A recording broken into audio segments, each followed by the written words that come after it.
Dau bom syap pentai ke ofis rekam ke AMSU bersab yang ding ke ofis bat ke skul ha Manipur tungin pai syaka kubor ke bakam benya.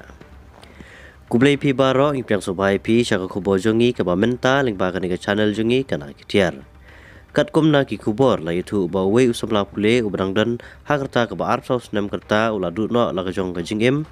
Ha ke jing syap pentai dau bom IED ha ke ofis rekam ke All Manipur Student Union ke wenik sing balang hapo ke jela Manipur.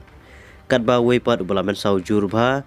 bat balapan kit ru yu syaka hospital simet kane ka office rekam jong kane sing balang ha Manipur kabadan hapo juga DM University Complex kabadan hapo kanong ba Impal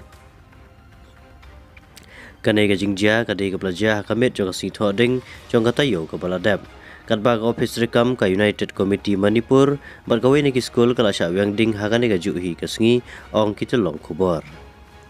Susuk ki kubor kile itu ru ba kane ke jingsha pentai bom ka de hakipor kendai siteng menmet kat ba ka office rekam ka UCM bat ka school ki bala sya yang ding ki de hakapor kan architect men step hakibru ki bamla satya ban itu ki pulit kelas ubajur ba tu bom ubalap thai ude bom IED bat ubalap thai hakabenta jong ka office rekam jong ka kanhun seng balang ka AMSU hapo kane ke jela Manipur. Bat la suba juru ba kane gade da ka jing temu ban thai bom khnang ya ka office rekam jang ka All Manipur Student Union AMSU ong ki pulit hadu menta ong padan ki knhun king atiar da kane ka jela ki belakam ya kane ka jing pem thai bom Henry ki pulit ki la pelong ya ka jing toket man lap ya ki baladan kti